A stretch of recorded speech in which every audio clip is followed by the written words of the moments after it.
Hey guys, welcome back to another video. Today I want to talk a little bit about my shed build, a little bit of how I built it and why I built it the way I did. Obviously it's not done yet, but so I'm building this as a mini barn style shed. I want to be able to move it if I ever move my operation somewhere else. I want to be able to have it moved, so I'm building it in such a way that it will be convenient for a mini barn hauler to come in, move it for me. So I'm going to show you how I built it for that reason. So I talked to a guy that does haul mini barns, and this is the way that he said that they build theirs. So let's get into it. So as you can see, I've got a tarp over it. It did rain a little bit last night, but thankfully I don't think it really got wet, so that's great. Alright, so the main thing here is in how the runners are spaced.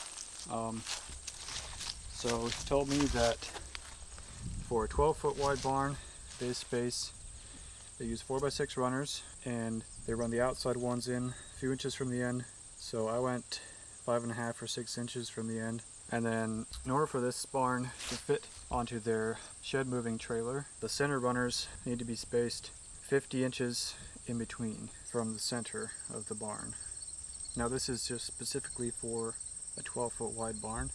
If it was a 14 wide barn, you would need to space them a little bit differently, and I believe they would use 2x6 floor joists instead of 2x4 floor joists like I used for this 12 wide barn.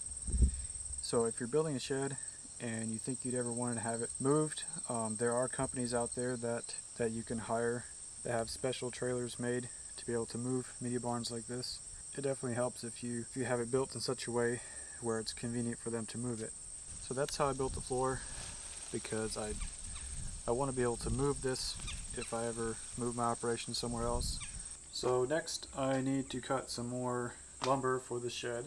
I do have a bunch of 2x4s and 2x6s cut for the walls and the rafters, but I still need some 2x4s for the roof lathing, and I'm going to make 1x4s for the side bands. So I've got 3 16-foot logs loaded up here, so now I just need to cut those into lumber for the shed. As you can see, this is a little bit precarious here. These 16-foot logs are almost twice as long as the log deck, so that could be a little bit interesting trying to get those rolled down onto the sawmill, but we'll see how it goes.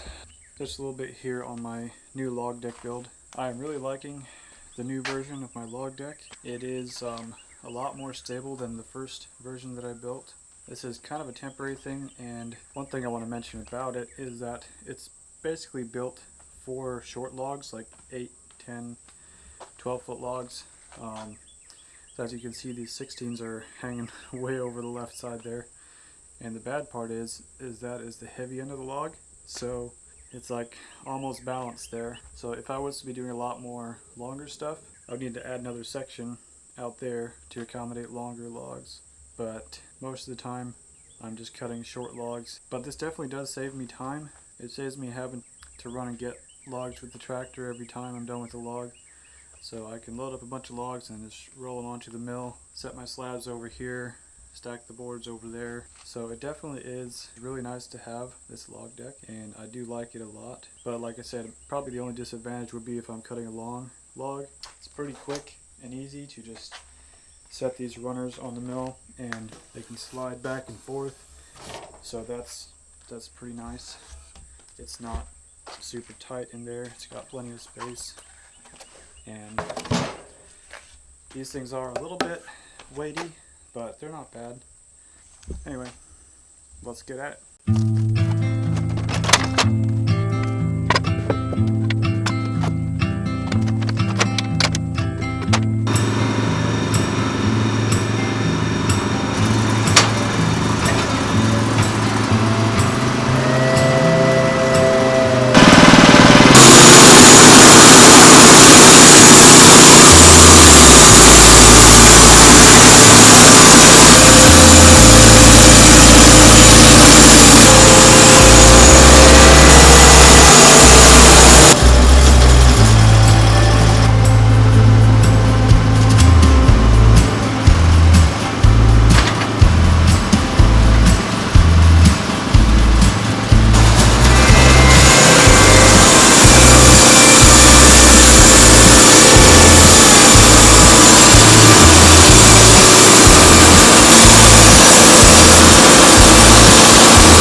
sawmill, so I decided it was a good time to take a lunch break, so I went and got gas and some lunch.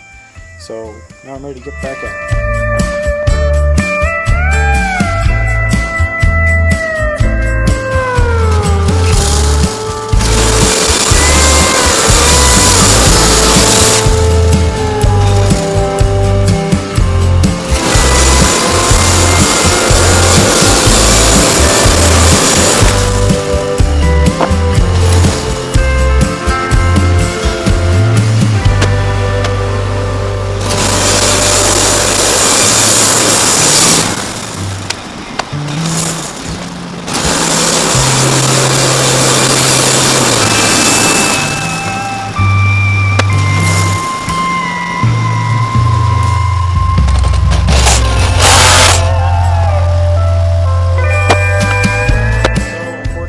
Battery died, so I wasn't able to get all the footage from finishing that last log, but I'm done now, so can't do anything about it now. So I got a whole bunch of these 1x4s and 2x4s, and they're all 16 foot long, so I don't need to have any splices in my purlins. So cool part is that this is all cut out of those free logs that I got earlier this year when I was cleaning up logs off of that power line. If you haven't seen that video, go check out my channel and check out some of my earlier videos where I was picking up a bunch of free logs that the power company had cut down on this guy's property and just left him laying. I was able to go in with permission, clean up all these logs. So these are mostly what I'm using for my sharpening shed build. So it's really cool. And I'm sorry I'm not getting these videos out sooner. I just don't have a lot of time to do this on the side. It's just kind of days like today when it was supposed to rain.